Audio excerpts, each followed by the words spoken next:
Hello friends, मैं semester third में आप सभी का स्वागत करता हूँ। आज मैं मैथमेटिक्स का फर्स्ट पेपर जो कि रियल एनालिसिस के नाम से है उसके बारे में आपको कुछ बताऊँगा। ठीक है। अब रियल एनालिसिस में हमेशा की तरह अपने 4 यूनिट होंगी और 4 यूनिट में जो यूनिट फर्स्ट है उसके अंदर रियल नंबर सिस्टम और फिर सेकंड पार्ट इसमें है कंटिन्यूटी। तो मैं स्टार्ट करूँगा कंटिन्यूटी से। ये कंटिन्यूटी आपने जो है सीनियर हायर सेकेंडरी में पढ़ी हुई है और इसी का जनरलाइजेशन अपन सेमेस्टर थर्ड में पढ़ेंगे। तो कंटिन्यूटी क्या होती है ये आप सभी को मालूम है कि कोई भी वास्तविक फलन f किसी बिंदु a पर सतत कहलाएगा कब, जबकि अपन क्या कहते हैं कि फलन का उस बिंदु पर मान, ठीक है, फलन की दाईं सीमा और फलन की बाईं सीमा आपस में बराबर हो।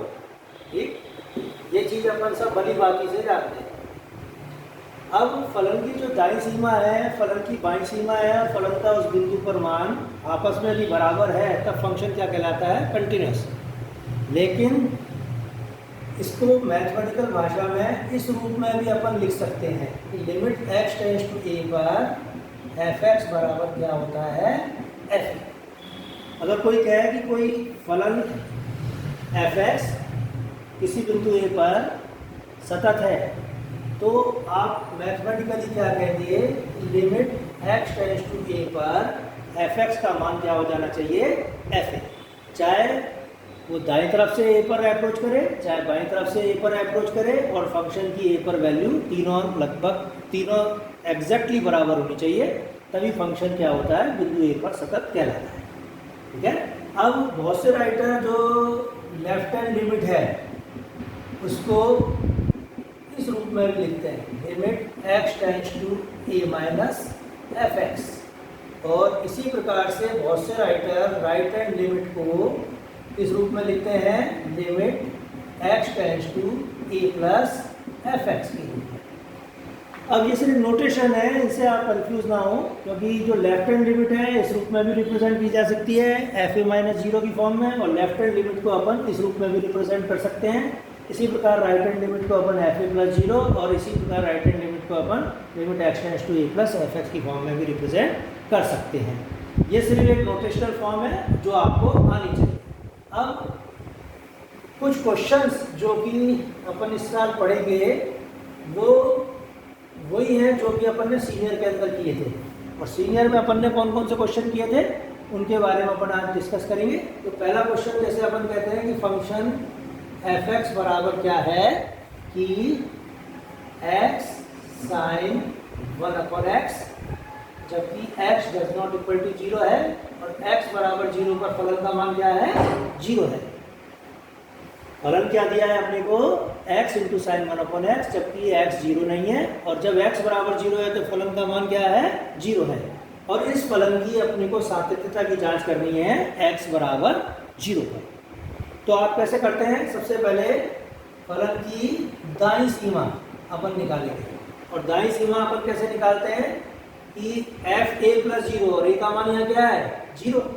तो f(0) प्लस 0 अपन कैसे लिख सकते हैं, limit h tends to 0 f(0) plus h, which is equal to limit h tends to 0 sine 1/0 plus h और 0 प्लस h।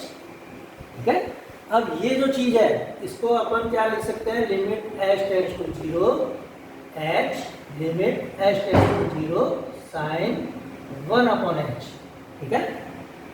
अब इस लिमिट को सॉल्व करेंगे तो h टेंड्स टू 0 पर h का मान क्या हो जाएगा, 0, और ये प्रोडक्ट किससे हो रहा है, limit h tends to 0 sine 1/h से। तो sign 1/h h tends to 0 पर क्या मान आता है, -1 तथा +1 के मध्य यह मान अनेक बार दोलन करता है। तो अपन इसके लिए क्या लिख सकते हैं कि -1 तथा +1 के मध्य परिमित राशि। क्या लिखेंगे इसको अपन? -1 तथा +1 के मध्य परिमित राशि, और इसका टोटल मान क्या आ जाएगा? जब 0 को किसी परिमित राशि से गुणा करेंगे तो आ जाएगा 0। ठीक है, तो f 0 + 0 अपने पास क्या आया बेटा? 0। इसी प्रकार अब अपन f 0 - 0 यानी फलन की बाईं सीमा निकालेंगे बिंदु 0 पर, और वो इस रूप से लिख सकते हैं अपन limit h tends to 0 f 0 - h, और इसी चीज को अपन क्या लिख सकते हैं? Limit h tends to 0 -h और साइन 1/-h। ठीक है, और इसका मान भी अपन क्या लिखेंगे? Limit h tends to 0 -h, limit h tends to 0 sine of -1/h, और ये मान जो आएगा वो क्या आएगा? 0 इंटू वही -1 तथा +1 के मध्य परिमित राशि, -1 तथा +1 के मध्य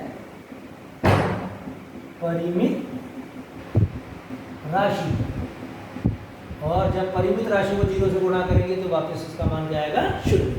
तो अपन क्या देखते हैं कि फलन की बाईं सीमा उसका मान भी 0 है, फलन की दाईं सीमा उसका मान भी 0 है, और फलन का बिंदु 0 पर मान भी 0 है। तो अपन क्या लिख सकते हैं? अतः f 0 - 0 = f0 बराबर f0 + 0।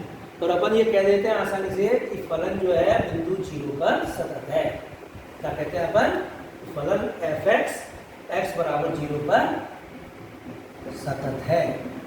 ठीक है, तो इस तरह के क्वेश्चन आपने सीनियर हायर सेकेंडरी के अंदर किए हुए हैं, और थोड़ा सा प्रैक्टिस से आप उसमें वापस आ जाएंगे। लेकिन अगर इसी क्वेश्चन में मैं क्या कर देता हूँ? साइन 1/x, जबकि x का मान 0 नहीं है, और x का मान जब 0 है इसका मान 0 है, x हटा देता हूँ पुराने वाले क्वेश्चन से, तो अब देखिए इस पर क्या फर्क पड़ता है? f0 तो अभी भी 0 है, और f0 - 0 अगर अपन निकालें तो limit h tends to 0 f0 - h, और इसको क्या लिख सकते हैं? Limit h tends to 0 sine 1/0 - h।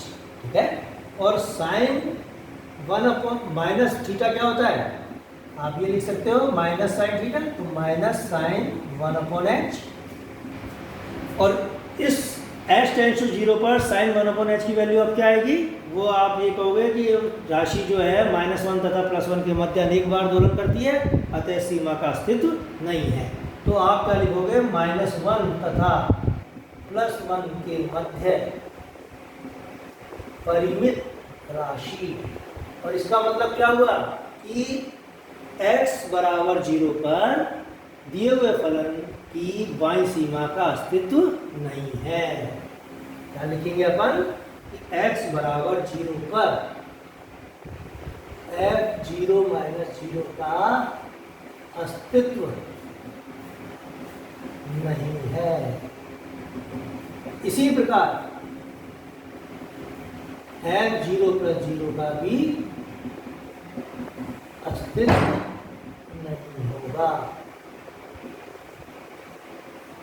ठीक है, तो इसका मतलब क्या हुआ कि आपने ये कहा कि फलन की जो बाईं सीमा है और फलन की दाईं सीमा का अस्तित्व नहीं है, तो फलन कंटिन्यूअस नहीं होगा। अब ये फलन कंटिन्यूअस नहीं होगा तो इसका मतलब क्या है कि ये कौन सी प्रकार का डिसकंटिन्यूअस होगा? इनके बारे में अपने को डिस्कस इस क्लास में करना है। तो जब फंक्शन का मान बिंदु ए पर, फंक्शन का मान दाईं सीमा और फंक्शन की बाईं सीमा तीनों बराबर होती हैं और तीनों का अस्तित्व होता है, तब तो फलन क्या कहलाता है? सतत। लेकिन अपने सामने एक ऐसा केस आया है जहाँ फलन की दाईं सीमा और फलन की बाईं सीमा दोनों का ही अस्तित्व नहीं था, तो फलन क्या हो गया उस केस में? असतत। और जब फलन असतत हुआ तो ये कौन सी टाइप का असतत हुआ है, इसके बारे में अपन सब अब डिस्कस करेंगे थोड़ा सा, और आगे के टर्नों पर भी अपन इसको डिस्कस करेंगे। ठीक है, तो इस प्रकार के जो फंक्शन जिनका दाईं सीमा और बाईं सीमा दोनों का ही अस्तित्व नहीं होता, वह द्वितीय प्रकार की असातत्य कहलाते हैं। क्या कहलाते हैं? द्वितीय प्रकार की असातत्यता। द्वितीय प्रकार की असातत्यता कहलाती है। अब जब फलन की दाईं सीमा और फलन की बाईं सीमा दोनों का अस्तित्व ना हो। इसी तरीके के क्वेश्चन अपन आगे करेंगे और उनको अपन पढ़ेंगे।